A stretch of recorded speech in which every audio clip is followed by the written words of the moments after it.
Chicago Bears are 7-3, and here's what I saw yesterday. I heard this. Well, it's not really sustainable. All right, let me look at something real quick with you.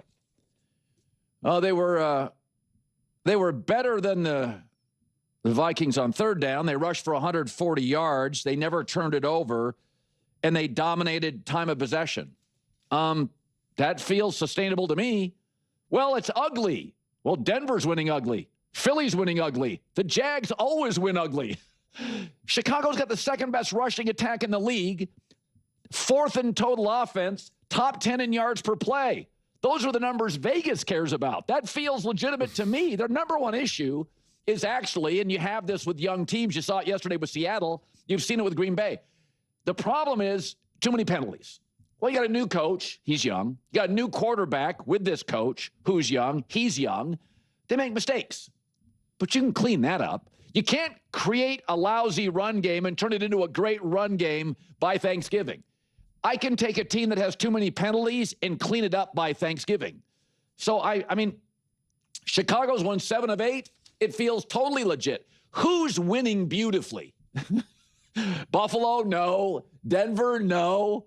I mean, I see a young coach. I see a young quarterback. They've got a lot of, they're great in the fourth quarter. It feels very much like Denver to me. Does it not? Young quarterback, great play caller, nice offensive weapons. The Bears defense, they're getting Jalen Johnson back, is the cornerback. But even without him, they take the ball away. So look at their division for the Bears, people say it's not sustainable. The Vikings are lost offensively. Green Bay wins, but their identity is funky. I'm not sure. Matt LaFleur wants to run, but they can't. So they pass reluctantly, but it works. And Detroit, again, Ben Johnson left that offense. Detroit's offense is not the same. They hired within the organization. Not a fan of that. It doesn't look good. So, Chicago and Caleb, there's too many penalties. They're flawed. But here's what they do. Tell me if this stuff is sustainable.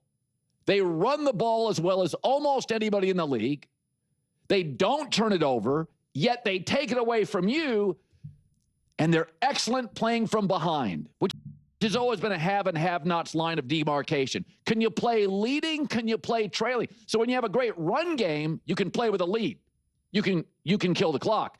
The question is, great run teams often, this was always the knock on Lamar Jackson, do they play well from behind? No, Chicago does.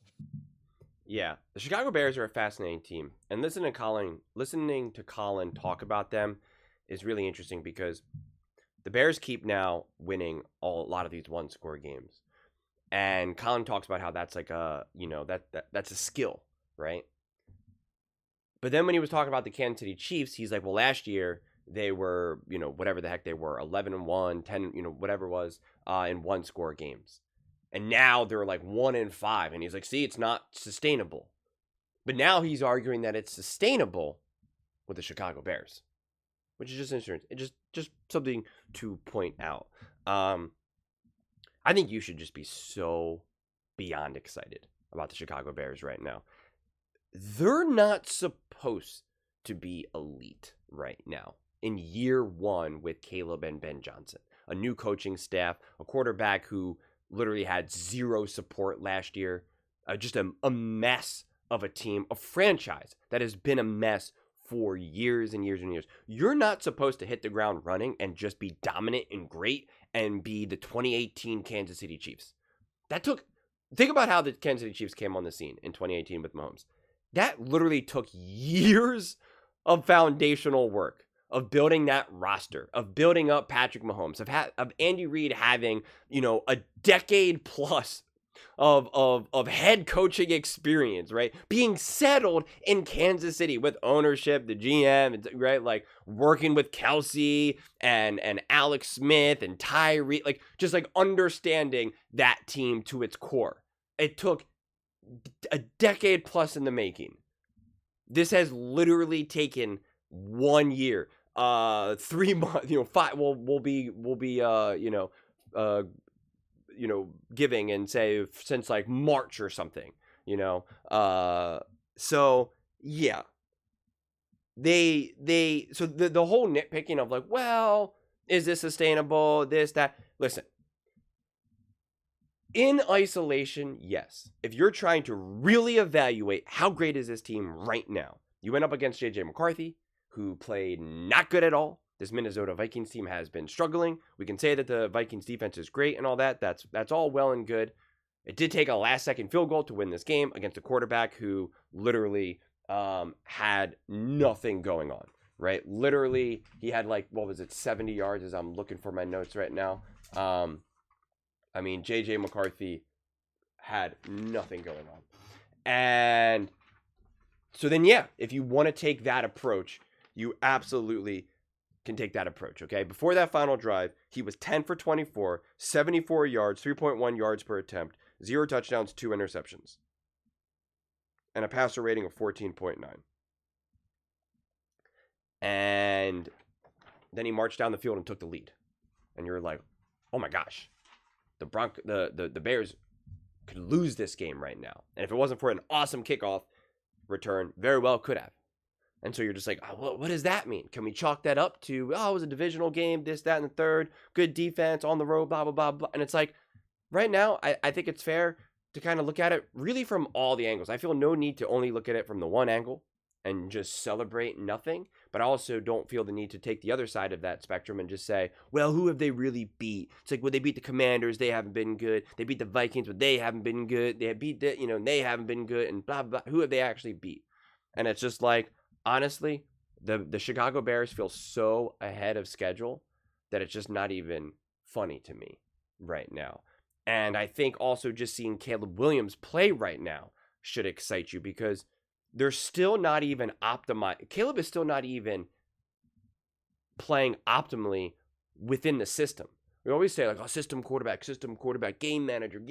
And it's just like every great quarterback every elite quarterback, every all-time great quarterback needs to be able to be a game manager and a system quarterback. Usually when we say system quarterback, that means that's all you can be. But you need to be able to play within the system and maximize it and optimize it and elevate it and make it and execute it at the highest level. And the Chicago Bears aren't even doing that yet. So even the true system and the true greatness of Ben Johnson hasn't even been unleashed with Caleb just yet. We've seen moments of it. We've seen pockets of it. And it's awesome. And that's why I always talked about that when the Bears have been winning. It's like they're leaving, say, 25, they're leaving about a touchdown or so on the field. And that once they kind of are able to run the system, they will be that 30-plus points per game team. Like we've seen the Chiefs, the Lions with Ben Johnson, etc. And so we haven't even seen that yet. But seeing the other aspect now, where Caleb needs to bail you out, where he needs to make great throws on the run or just avoid sacks, avoid negative plays. Absolutely. Like Caleb's numbers in this game were nothing special at all, right? 50%, 16 for 32, 193 yards, 0 touchdowns, right? Like this was hardly anything. 68.9 passer rating. And Tom Brady talked about it as well, where he was just like, this is not really the best passing game. This has really been more of a run game more than anything. And again, that's okay, because Caleb in a game like that didn't make any fundamental mistakes. You had I shouldn't say key drops, but you had 3 legitimate drops, which obviously have legitimate consequences. And there were moments that Caleb could have literally had his head knocked off that he didn't. Those are game-changing plays. Not every game are you going to need your quarterback to lead the charge, to throw for 310 yards, 3 touchdowns, and make a whole bunch of beautiful scramble throws down the field, right? Not every game is going to be what we saw Josh Allen have. And that is the benefit of having also a great coach, is someone who's also understanding that, who's going to want to run the ball, right? And I think in a game like this was a very winnable game for the Vikings. And what did we see JJ McCarthy do? Make mistakes. What do we consistently see quarterbacks who are not experienced or not good in these types of games? they make mistakes. They give away the game. They lose the game rather than win the game. And Caleb made winning plays. Ben Johnson made winning play calls. Designed winning game drives. The defense, I mean, I think it's a little bit hard to 100% evaluate the defense in a game like this, because this is J.J. McCarthy's, fifth game in his career, fifth or sixth game. So, he's far from a finished product. But I still just think, all in all, this is a really successful team right now. What they've been able to accomplish, especially when you put all the circumstances in context. If you're looking at this through the lens of, well, really, how great are they? Are they a Super Bowl contender? Caleb Williams, is he real? And it's just like, I think you're looking at it through too narrow of a lens at that point. And so I think if you're a Chicago Bears fan, it should be nothing but optimism, because you're continuing to move in the right direction. Your quarterback is continuing to look more and more comfortable. Your head coach is absolutely proving all that he is worth. You're finding ways to win games, and you're still so far from the finished product. And if you want to zoom in and say, well, you're beating the Vikings and you're beating this, it's like, that's fine. That's fair. But there's plenty of teams that are not doing those things, that they're not even doing those things. So credit to the Chicago Bears, credit to Caleb, Ben Johnson and company. Just enjoy it. Just enjoy it. You're no longer at the bottom. You're no longer at the bottom. But those are just my thoughts. I'd absolutely love to hear yours. What do you guys all think about Caleb Williams and the Chicago Bears after winning 7 of their last 8 games? Let me know your thoughts in the comments below. I read every single comment, so they agree with me or disagree with me. Either way, let's get in some discussions. Let's get in some fights. But ultimately, let's just have some fun. And please do consider subscribing. We're building an amazing community here, and I absolutely love to see you part of it. I want to build something that we all genuinely feel connected to. Something that we're really excited to be part of. I think we're well on our way to doing it. And please don't forget to give this video a thumbs up, as it really does help with the visibility and the algorithm. Thank you so much. See you next time.